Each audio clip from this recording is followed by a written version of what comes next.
Important articles का ये part 4 वाला वीडियो है। आज डेट क्या है? आज है 17/12/2024। ठीक है, जीपीएस क्लासेस। ठीक है, अब हम लोग थे पार्ट 5 पर ही थे। पार्ट 5 क्या होता है? यूनियन। यूनियन का आर्टिकल था, उसमें हम लोग कहाँ पर पहुंच गए थे? हम लोग थे आर्टिकल अंडर आर्टिकल 112 हो गया था। 112 क्या होता है आपका? Annual financial statement. क्या होता है? एनुअल फाइनेंशियल स्टेटमेंट, जिसको आप बजट भी बोलते हो, but the budget word is not mentioned in the constitution. Budget शब्द मेंशन नहीं है कॉन्स्टिट्यूशन में। ठीक है, आर्टिकल 112 हो गया। अच्छा, बीच में कुछ आर्टिकल्स रह गए थे तो उनके बारे में आपको बता दें। एक अंडर आर्टिकल 75 था प्राइम मिनिस्टर, 76 था अटॉर्नी जनरल। ठीक है, अच्छा एक आर्टिकल है अंडर आर्टिकल 72, ये है आपका pardoning power of the president.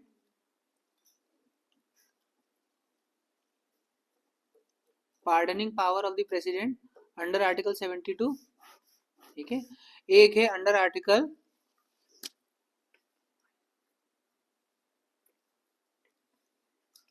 Under article 111 तो असेंट ऑफ द प्रेसिडेंट था, लोकसभा राज्यसभा और प्रेसिडेंट होता है। ठीक है, फिर आया आपका आर्टिकल 129। 129 था आपका suo motu power of the supreme court.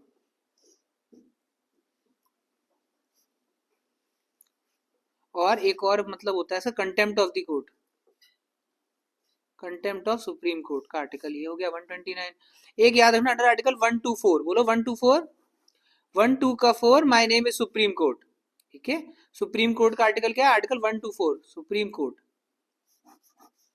अच्छा जी, और आप आए अंडर आर्टिकल, अब आप आओ 131, बोलो अंडर आर्टिकल 131।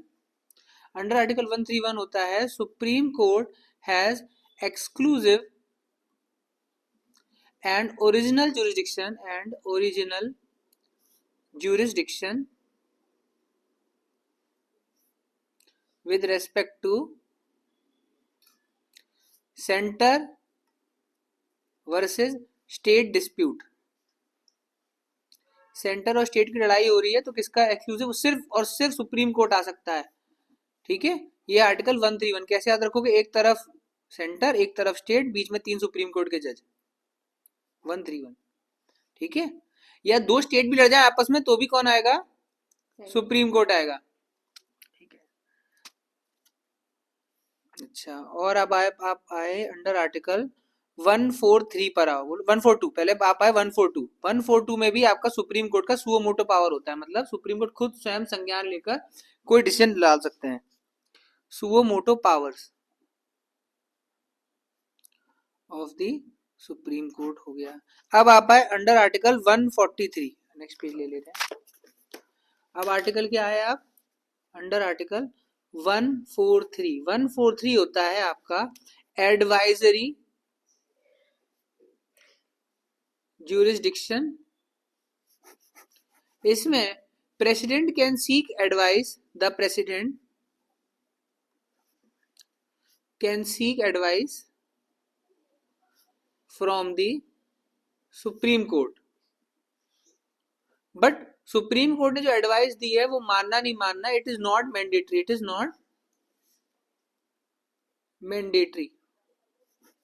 एडवाइस मानना नहीं मानना मैंडेटरी नहीं है। ठीक है, और कौन सा आर्टिकल रह गया? अब आप आए अंडर आर्टिकल 148। किस पर आए? अंडर आर्टिकल 148 है आपका कॉम्प्ट्रोलर एंड ऑडिटर जनरल। किसका है? Comptroller and auditor general. ये पोस्ट बनाई गई थी, ब्रिटिश द्वारा बनाई गई थी, सीएजी की पोस्ट बनाई गई थी।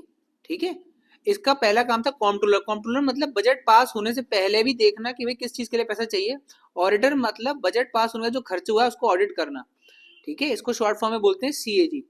आफ्टर इंडिपेंडेंस इंदिरा गांधी ने देखा कि ये तो बहुत पावरफुल पोस्ट है, तो इसमें से उसने ये कॉम्प्ट्रोलर वाला हिस्सा हटा दिया था। किस आर्टिकल से? इससे किस अमेंडमेंट एक्ट से? बोलो 42nd कॉन्स्टिट्यूशनल अमेंडमेंट एक्ट जो 1976 हुआ था। इससे इंदिरा गांधी प्राइम मिनिस्टर ने, पीएम इंदिरा गांधी जी ने removed the role of controller, but नाम अभी भी सीएजी है। Removed the role of controller. अच्छा भैया, सीएजी करता क्या? आप सारी फाइलों को रिपोर्ट करता है। हमारे देश में कितने भी प्रोजेक्ट हो रहे हो तो उसको ऑडिट करता है, सीएजी ऑडिट करता है। इतना समझ में आ रहा है आपको? अच्छा, सीएजी भाई साहब फिर ये अपनी फाइल तैयार करके रिपोर्ट सबमिट करते हैं पार्लियामेंट को। पार्लियामेंट फिर इसको स्पीकर रिपोर्ट सबमिट करते हैं पीएससी को, पब्लिक अकाउंट कमेटी। किसको? Public accounts committee. Public account committee के पास ही जाता है पीएससी। पब्लिक अकाउंट कमेटी जो होती है, इसका कन्वेंशन चला आ रहा है 1966 से कि इसका हेड जो होगा वो होगा लीडर ऑफ ऑपोजिशन। कौन होगा? या फिर ऑपोजिशन पार्टी से हेड कौन होगा? लीडर ऑफ ऑपोजिशन या फिर फ्रॉम ऑपोजिशन पार्टीज का हेड होगा पीएससी का, पब्लिक अकाउंट कमेटी का। पब्लिक अकाउंट कमेटी में टोटल 22 मेंबर्स होते हैं। टोटल 22 मेंबर्स होते हैं, जिसमें से 15 from Lok Sabha, 15 from Lok Sabha and 7 from Rajya Sabha. और इसको जो सपोर्ट करता है वो करता है सीएजी। इसको सपोर्ट कौन करता है? सीएजी। सीएजी की रिपोर्ट को ये देखते हैं और स्क्रूटनाइज करते हैं, उस पर फिर चर्चा करते हैं। समझ में आ रहा है आपको? PSC, public account committee. इसीलिए सीएजी का एक और नाम है, निक नेम है, गार्जियन ऑफ पब्लिक पर्स। आपके पेपर में आएगा who is known as guardian of public purse, और आरबीआई भी होगा ऑप्शन में, याद रखना। आप क्या मार्क करोगे? सीएजी होता है गार्जियन ऑफ पब्लिक पर्स। समझ में आया आपको आर्टिकल 148? ठीक है, आगे चलते हैं।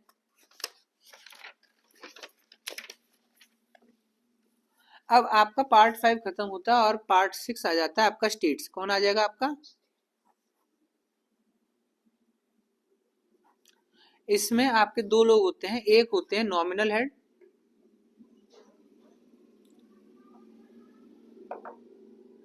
एक होते हैं नॉमिनल हेड गवर्नर, और एक होता है रियल हेड। गवर्नर का आर्टिकल नंबर जरूरी है आपके लिए। और रियल हेड कौन है आपके इसमें? The chief minister.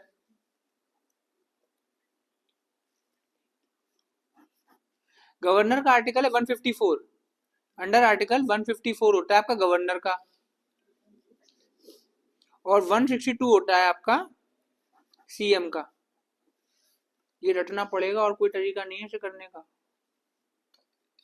154 और 162 यहीं पे आप कंफ्यूज हो, सबसे ज्यादा यही टफ है।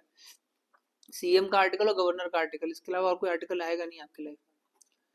पार्ट 7 राइट टू प्रॉपर्टी तो उसे हटा दिया गया है। पार्ट 8 आए। पार्ट 8 क्या होता है? Union territory. इसका भी ज्यादा क्वेश्चन नहीं आ रहा है। पार्ट 9 पर आए। किस पर आप आए? पार्ट 9 पर। पार्ट 9 होता है आपका पंचायती राज। पार्ट 9 क्या होता है? पंचायती राज। पंचायती राज का आर्टिकल नंबर है अंडर आर्टिकल 243 से लेकर अंडर आर्टिकल 243 ओ तक।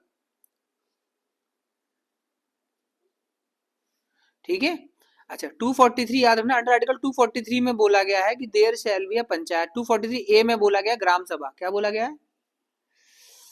ग्राम, सबसे पहले ग्राम सभा। ग्राम सभा क्या होती है? All residents of a village above 18 years of age, above 18 years of age, whose names are mentioned in the electoral collage। electoral collage मतलब होता है वोटर लिस्ट। जो भी गांव वाले रहने वाले हैं, गांव में रह रहे हैं, गांव में 18 साल से ऊपर जिनका नाम है वोटिंग लिस्ट में, उनको बोलते हैं ग्राम सभा। ये सब डिसाइड करते हैं गांव में क्या होगा क्या नहीं होगा, और यही अपने में डायरेक्टली इलेक्ट करते हैं किसी सरपंच को।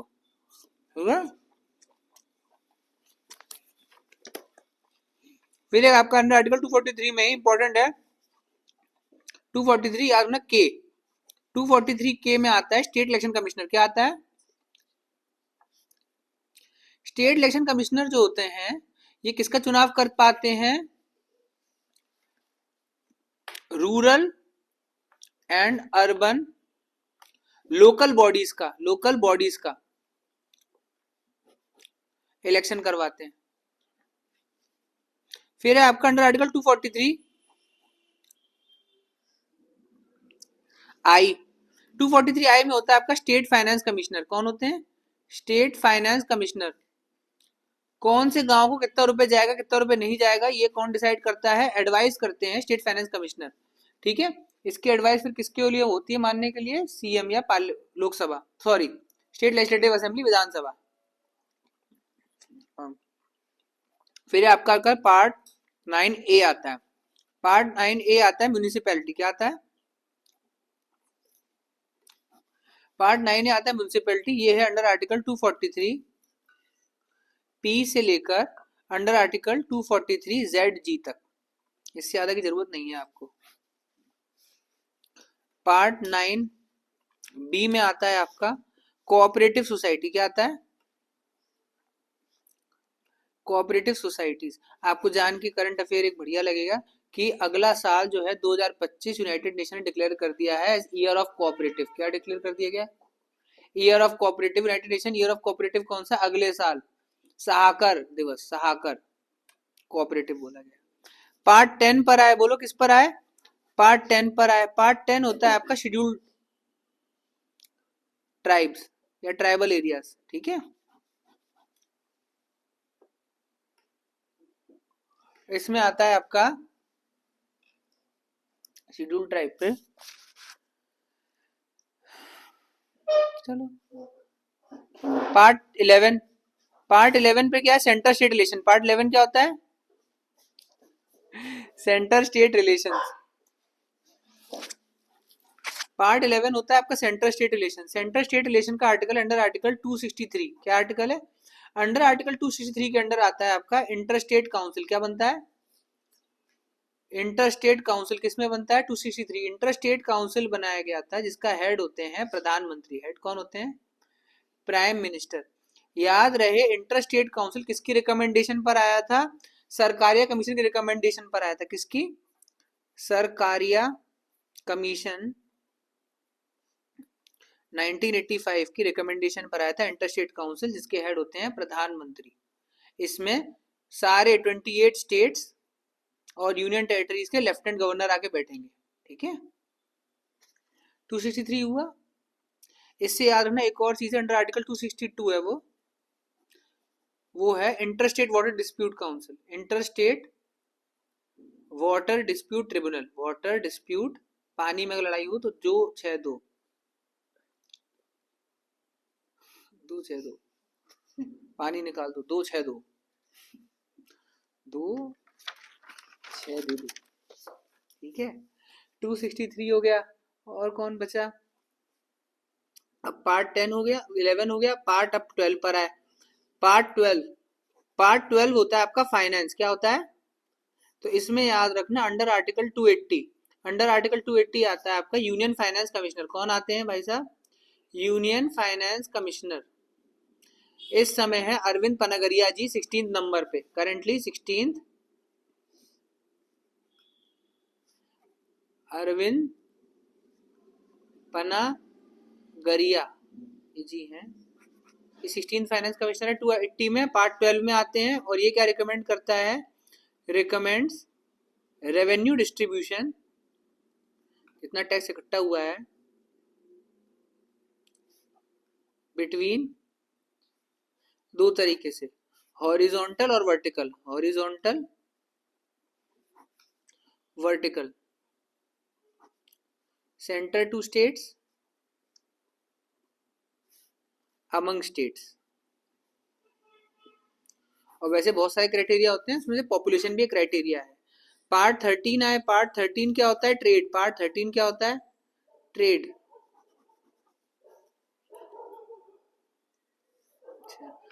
पार्ट 14 पर आए, सिविल सर्विसेज। पार्ट 14 क्या होता है आपको? Civil services. इसका आर्टिकल है 312 से लेकर 315 तक। Civil services. एक आता है आपका पार्ट 14A, ये नया वाला है इसीलिए पेपर में बहुत आने के चांसेस हैं इसके। पार्ट 14A मतलब होता है ट्रिब्यूनल्स। ट्रिब्यूनल्स, ट्रिब्यूनल्स का आर्टिकल अंडर आर्टिकल 323। ठीक है, ए 323A में आता है आपका सेंट्रल एडमिनिस्ट्रेटिव ट्रिब्यूनल। क्या आता है? सेंट्रल एडमिनिस्ट्रेटिव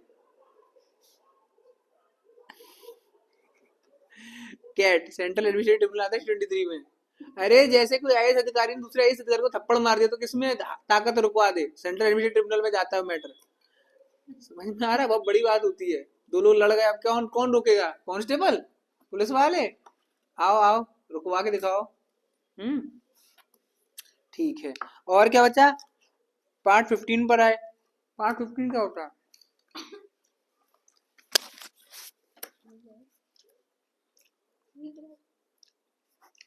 पार्ट 15 में आता है इलेक्शंस। इलेक्शंस का आर्टिकल अंडर आर्टिकल 324 क्या है? 324 आर्टिकल किसका है? Chief election commissioner. कौन है समय? Shri Rajiv Kumar ji, chief election commissioner या सेंट्रल इलेक्शन कमिश्नर, समझ रहे हो? सेंट्रल करंटली है राजीव कुमार। 324 में भूलना। पार्ट 16 पर आए। पार्ट 16 है आपका SC ST के लिए। पार्ट 16 क्या है? SC ST के लिए। तो इसका लिखिए under article 338, under article 338A, और एक नया और आ गए हैं OBC, ये नए हैं। ये आते हैं अंडर आर्टिकल 338B में। अब कहानी सुन लो। अंडर आर्टिकल 338 में है national commission for schedule caste. National commission for scheduled caste. 338A में है national commission for scheduled tribe. 338B में है national commission for other, B से बैकवर्ड, बी से B, other backward caste. Shri Ambedkar ji चाहते थे कि जात पात ना हो, और देखो है ना 338B। और इसमें कौन आए? इसमें कौन है भैया? National commission for backward class. ये अभी रिसेंट आया है 102nd कॉन्स्टिट्यूशनल अमेंडमेंट एक्ट से। ठीक है। अब हम भी हमें आजादी के इतने साल बाद भी अभी हमने कुछ दिन पहले ही मनाया है 75th year of constitution. Ambedkar ji की किताब का नाम था एनाइलेशन ऑफ कास्ट, जात खत्म कर दो। तो उन्हीं के हमने अभी, थैंक यू जी, जरूरी है, बहुत जरूरी है, कहा था उन्होंने। बट हिस्ट्री में है कि अंबेडकर जी ने बोला था कि with in 10 years of constitution. Part 17 क्या है? Official languages. बोलो ऑफिशियल लैंग्वेजेस।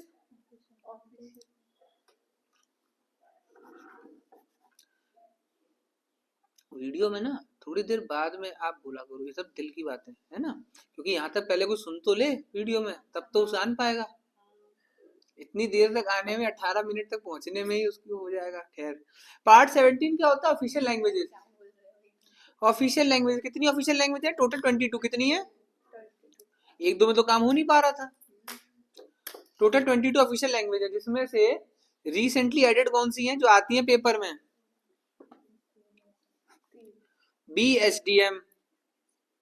SDM बनो, BSDM, be you know being human, तो बीइंग SDM। बी से बोडो लोकेर, आसाम। एस से संथाल, सिद्धू कानो कहाँ पे रहते हैं? झारखंड में। और संथाल हूल देते हैं, ये हूल, हूल नहीं। डी से है डोगरी, जम्मू कश्मीर। जस्ट किडिंग, टुकड़े टुकड़े कर दो, बुरा थोड़ा ना मानेगा, जस्ट किडिंग है। एम से है माई थाली। किसकी थाली? बिहारी की थाली। हम लोग तो खाना बांट लेते हैं, बिहारी नहीं बांटते, माई थाली करते हैं वो।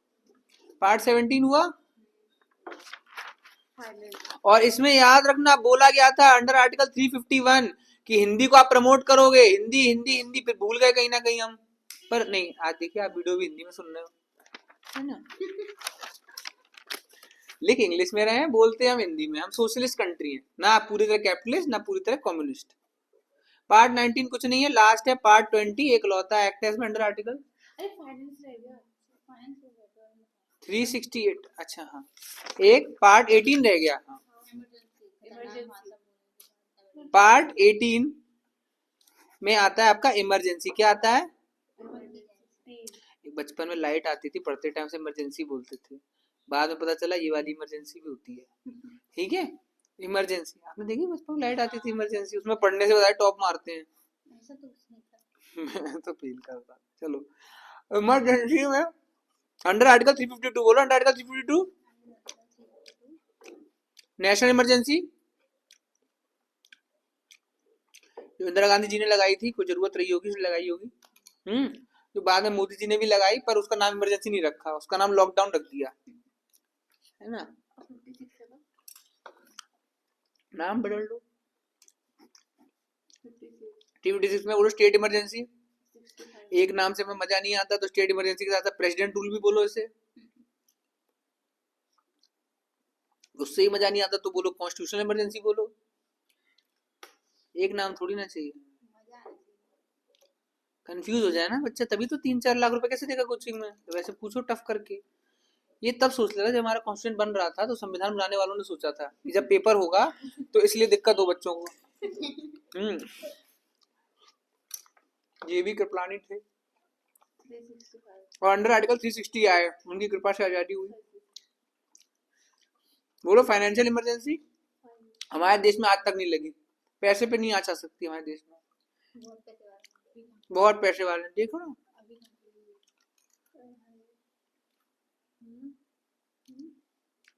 हुआ इमरजेंसी का ये 19 जरूरत नहीं है, 20 पर 368 एक ही लौता आर्टिकल है कॉन्स्टिट्यूशनल अमेंडमेंट के लिए। किसके लिए? ये हमने लिया था साउथ अफ्रीका से, संविधान को बदल भी सकें। ये हमने कहां से लिया था? साउथ अफ्रीका से। कैसे याद रखोगे? महात्मा गांधी पहले साउथ अफ्रीका में थे ना, फिर उन्होंने कॉन्स्टिट्यूशन अमेंड कर दिया और इंडिया में आ गए करने। स्वाहा। तो ये आपके कुछ इंपॉर्टेंट आर्टिकल्स हैं जो आपको हो गए।